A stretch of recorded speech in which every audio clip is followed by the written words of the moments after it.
You need to stop feeling angry right now. Anger can trigger the release of stress hormones. Did you know that 2 minutes of anger can produce hormones in your body that is able to kill a guinea pig? If you find that anger is becoming a frequent or overwhelming emotion in your life, make sure to watch this video. Everyone feels anxious from time to time. Occasional anxiety is a normal reaction to uncertainty about what's going to happen next, whether that's in the next few minutes, days, or months. Mental health experts define anxiety as worry over a threat that's still in your future. Your heart may race before an exam or presentation. It's also normal to want to get rid of those uncomfortable, pit-of-the-stomach feelings as quickly as possible. Interestingly, when you worry about getting rid of your anxiety, you're signaling your nervous system that you have even more to be anxious about. And that makes your anxiety worse. What to do? Follow these steps to fight your anxiety. Recognize and understand your anxiety. Tell yourself, my nervous system is kicking into high gear because I'm worried about this. Avoid self-criticism regarding these emotions. Rather, affirm to yourself, my body's reaction to these intricate, stressful, or challenging circumstances is a typical and healthy response. It's acceptable to experience these emotions. It's essential to understand that you can experience anxiety and still maintain a high level of functionality. You can perform very well with anxiety and probably have done so before. Reflect on instances in the past when you felt anxious but managed to carry out your responsibilities effectively. Perhaps you experienced anxiety before an event or a meeting, yet received positive feedback on your performance. When faced with overwhelming anxiety, the following techniques can provide immediate short-term relief. 1. Conduct a reality check. Ask yourself the following questions. On a scale of 1 to 100, how likely is it that the thing I'm anxious about will actually happen? Do I have substantial reasons to believe that something will go wrong? Is there a possibility that I am excessively concerned or worried? It can be highly beneficial to share your anxiety with someone you trust, rather than keeping it to yourself. Avoiding anxious thoughts may actually intensify them. Opening up and discussing your concerns with a friend or family member can help you gain a fresh perspective and find support in managing your anxiety. Reminding yourself that you are safe can be a powerful strategy when dealing with anxiety.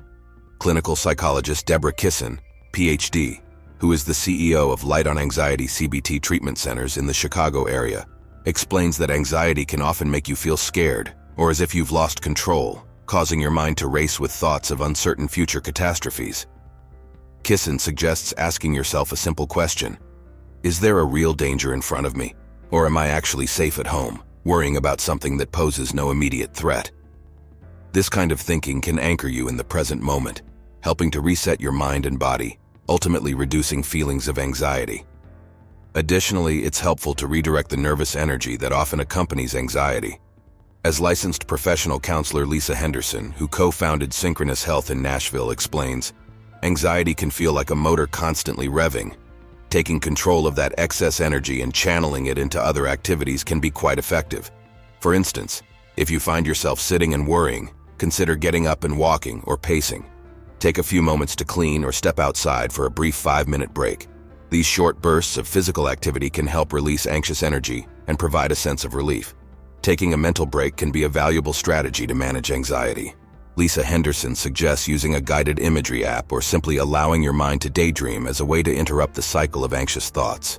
To do this on your own, you can set a timer for a few minutes, close your eyes, and visualize yourself in a place where you feel peaceful or happy. Henderson advises that even just letting your mind wander can be effective, especially if your anxiety stems from feeling controlled or overwhelmed. If your thoughts return to anxious concerns, acknowledge this without judgment and mentally reassure your anxiety by saying, "I'll be with you in a moment." Then go back to your daydreaming or mental break. Alternatively, you might prefer using an app designed to guide you through the process of relaxing your thoughts and releasing anxiety. There are various relaxation and meditation apps available that you can explore to find the one that resonates with you. Additionally, deep and controlled breathing can be an immediate way to calm anxiety. Inhale and exhale slowly and evenly for several breaths to help center yourself and reduce feelings of anxiety. Changing your position can be a useful strategy for breaking the cycle of anxiety, as suggested by Kissin. Consider doing the opposite of what you're currently engaged in. For example, if you find yourself hunched over with worry, try standing up and taking an empowered pose like the Wonder Woman stance. If you're cocooned under a blanket, opt to wash your face with cold water. Altering your sensory experience in this way can help change the channel away from anxiety. Mantras are powerful tools for shifting your focus away from repetitive anxious thoughts. Kissin recommends using mantras such as, "These thoughts are uncomfortable but not dangerous," or "This too will pass," to redirect your mind and ease anxiety. To establish a sense of control over your anxiety, you can put it on a schedule. Select a specific 15-minute window during the day to allow yourself to think about your anxieties. During this designated time, encourage your brain to let the anxious thoughts flow. However, when these thoughts arise outside of that scheduled period, kindly inform them that you are willing to address them, but that they should return tomorrow at the appointed time, like 3 p.m. If anxiety keeps you awake at night, consider getting out of bed after lying there for more than 5 minutes with racing thoughts. Go to another room and write down your anxieties. Return to bed when you feel tired, but if anxiety resurfaces, repeat the process. This exercise can help train your brain to associate your bed with sleep rather than anxiety, even if it takes a few nights of going back and forth to establish this pattern. Assessing whether you need treatment for anxiety is a crucial step in taking care of your mental health. While there are self-help strategies for managing anxiety, there are instances where seeking professional help is essential. Psychotherapy and medication are the primary treatments for anxiety disorders. Here are some signs that it may be time to talk to a mental health professional. 1. Constant or nearly constant anxiety. If you experience ongoing and persistent anxiety that doesn't seem to improve or dissipate on its own. 2. Anxiety that interferes with daily activities. When anxiety starts to impact your ability to carry out your daily responsibilities, such as work, social life, or other essential activities. 3. Anxiety about non-threatening situations. If you find yourself frequently anxious about events or circumstances that don't pose a real threat. 4. Panic attacks. The occurrence of panic attacks, characterized by intense and sudden episodes of anxiety or fear, often accompanied by physical symptoms like a racing heart, shortness of breath, and sweating. Before seeking professional help, it's a good idea to check your health insurance policy to understand what mental health services are covered. This can help you avoid unexpected out-of-pocket expenses. Additionally, you may want to review a list of in-network mental health providers to find one that suits your needs. Your primary care doctor can be a valuable resource as well. They can recommend a mental health professional experienced in treating anxiety and anxiety disorders. The relationship with your therapist is essential, so finding a provider with whom you connect and trust is important. It's worth noting that therapy doesn't always need to be a long-term commitment. Many people see substantial improvements even after a relatively short course of therapy. Ultimately, reaching out to a mental health professional when you experience severe or disruptive anxiety can be an important step in managing your mental health and well-being. Remember, holding on to anger is like grasping a hot coal with the intent of throwing it at someone else. You are the one who gets burned. You are watching Above Inspiration's YouTube channel. Plenty of people lose their temper from time to time, but if you're constantly clowning up over relatively minor things or have trouble controlling your emotions on a regular basis, you may need to look into anger management help. These anger management books may be partnered with a therapist or could be the start of your journey. 1. Anger Management Workbook for Men. Take control of your anger and master your emotions.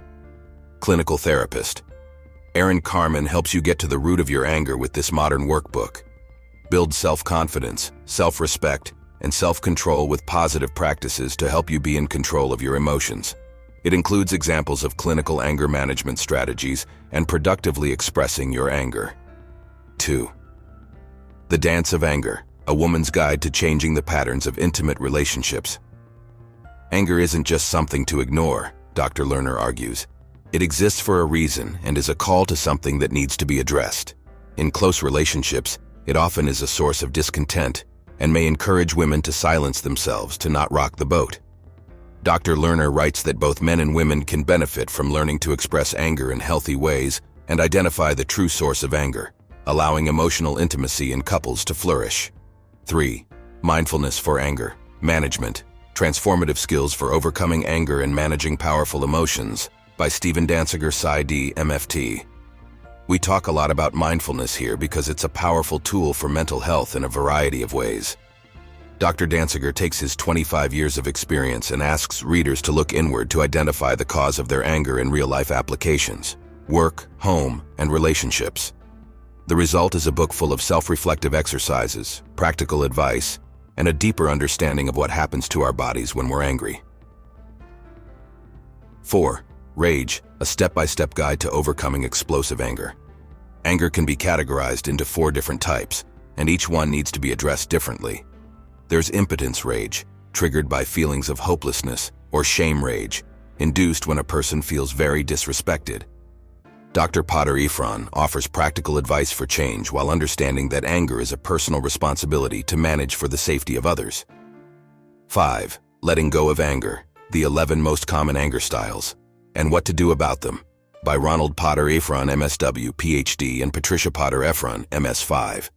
Letting Go of Anger, the 11 Most Common Anger Styles, and AMP, What to Do About Them. Understanding what type of anger you're experiencing is the first step to understanding how to treat it. The Potter Ephrons share that some of these styles are appropriate. However, others are not, and this can lead to serious problems if not addressed. This book offers concrete examples of types of anger and how to effectively deal with each in healthy, flexible ways. 6. The Anger Workbook, an interactive guide to anger management by Les Carter, PhD, and Frank Minerth. Anger is expressed in a variety of ways, and why we feel it is just as crucial to understanding how to overcome it. This workbook helps readers identify their anger, let go of notions of defeat or weakness, and live more in control of their emotions. 7. Beyond Anger, a guide for men. How to Free Yourself from the Grip of Anger and Get More Out of Life, by Thomas J. Harbin. Men tend to process emotions differently, and Dr. Harbin's book is here to help men process difficult emotions and understand how they affect the world around them. Explosive, aggressive anger can damage relationships and impact work. This book, designed for men with anger issues, gives men simple strategies for understanding their anger and how to successfully deal with it in a healthy way. 8. The Anger Trap. Free yourself from the frustrations that sabotage your life. Anger isn't just lost tempers and loud voices. It can include annoyance, criticism, or frustration. Learning how to recognize healthy and unhealthy ways of expressing anger can help you live a more nourishing emotional life. Dr. Carter draws on clinical and spiritual experience to help you live to your fullest without being trapped by your anger. 9. Never Get Angry Again, the foolproof way to stay calm and in control in any conversation or situation. If you've struggled with anger management treatment in the past, maybe it's time for a change of pace, or rather, a change of mind. Dr. Lieberman challenges readers to consider that a change in perspective might be healthier than trying to just calm down. In his book, he argues it's a lot easier to never get angrier in the first place rather than calming down after a blow-up. 10. Angry, All the Time, an emergency guide to anger control. If you're someone who has lost a lot to anger jobs, relationships, or worse, then this book is your first step in the right direction.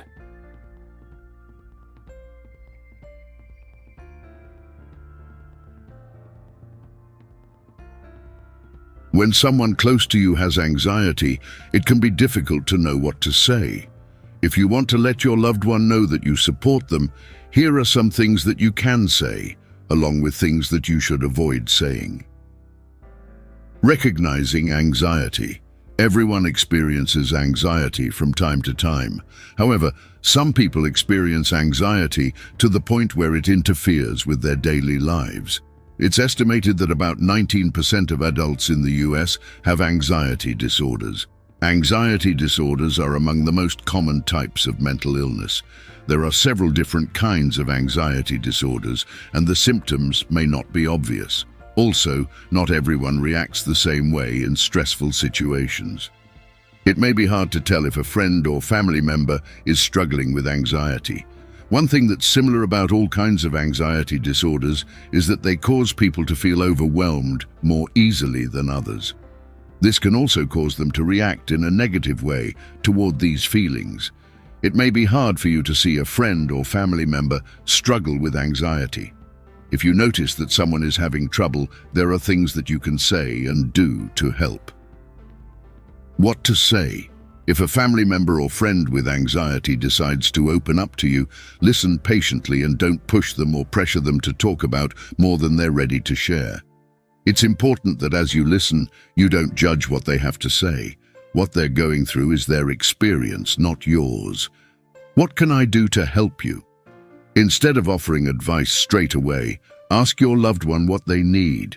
Don't guess what kind of support they need, or make suggestions for things that might work for you and not them. Ask them what you can do to help. Your friend might want advice, or simply just an ear to listen. If they do need help dealing with their anxiety, there are several ways that you can offer to help. Talk about the specific issues that are most worrisome to them. Try to help them break down these issues into smaller tasks so that they don't seem so daunting. You can also offer emotional support. Assure them that they can get through whatever situation they're facing. I'm here for you. You're not alone.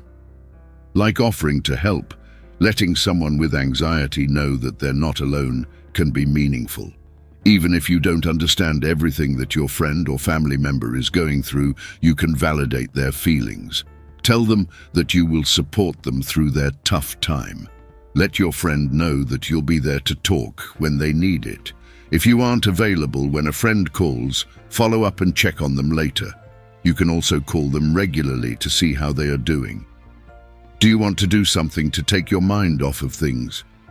It's hard to know what to say to someone with anxiety, and chances are they probably don't want to talk all the time. Instead, ask them if they would like to do a fun, healthy activity that you both enjoy to help them relax. This can be as simple as going for a walk or going out for coffee together. What not to say. It's also important to know what not to say to someone who's anxious. Anxiety disorders are the most common mental health conditions in America, affecting nearly 1 in 5 adults, according to the Anxiety and Depression Association of America.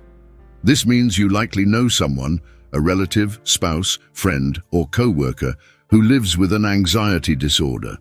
If you've never experienced impairing anxiety, that is, anxiety that goes beyond a healthy response to a stressor, it can be hard to understand someone who is experiencing it, says Helen Egger Maryland, co-founder and chief medical and scientific officer at Little Otter, a virtual family mental health care platform. Occasionally experiencing the jitters or worries is a normal part of life. The difference, according to the National Institute of Mental Health, is that people with an anxiety disorder experience symptoms often, and those symptoms do not easily go away. Symptoms vary from person to person and can include difficulty controlling worries, getting fatigued easily, having trouble concentrating, headaches, muscle aches or pains with no other apparent cause, irritability, panic attacks, periods of intense and sudden fear, or feeling a loss of control despite no clear danger present, frequently feeling restless or on edge, sleep problems, sweating, trembling or racing heartbeat. Even though you might not understand everything someone experiencing anxiety is going through, you can provide reassurance and help ease their angst. However, even with the best of intentions, it's all too easy to inadvertently say or do things that hurt more than help, says Joanne Frederick, a licensed mental health counselor in private practice in Washington, D.C. Your words do have the power to help someone with this condition. Knowing the right things to say to a person who has an anxiety disorder can make a huge difference to the person who is struggling, Dr. Egger says. So what shouldn't you say to someone with anxiety? And just as importantly, what can you say to be helpful? Experts advise avoiding these 4 phrases. 1. Calm down. More often than not, this all-too-common phrase comes across as condescending, Frederick says. If the person experiencing anxiety could calm down at that moment, they'd simply do it. Egger adds that the phrase calm down implies that your friend or loved one is choosing not to be calm, or that they're choosing to feel anxious, when in reality their condition makes it extremely difficult for them to feel calm. As a result, this phrase can cause them to feel ashamed, powerless, and alone. Try instead gently offer support without judgment, suggests Frederick, by using phrases such as, I'm here for you. I'm here to listen if you want to talk. I'll stay with you if you'd like. 2. Be more present. Many people with anxiety disorders have anticipatory anxiety, meaning they worry intensely about things that haven't happened yet but might happen in the future. Frederick says. Asking your loved one just to be present in the moment would be the same as asking them to wave a magic wand and have their anxiety disappear, she explains. Try instead, ask them what's currently causing them their greatest worry. If they rattle off a list of several things, Frederick suggests asking them to focus on whatever is most pressing or fast approaching, and then help them address their fears surrounding that thing first. Work with them to de-escalate the situations they have coming up right away, and do not try to tackle everything at once, she advises. If they're willing, offer to help them practice staying within the present moment, Egger suggests. One technique to try. Ask them to choose something in their immediate surroundings to focus on. Then, ask them to use their senses to describe what they see, hear, touch, smell, and taste. This so-called grounding technique helps distract them from their worries and pull them back into the present moment.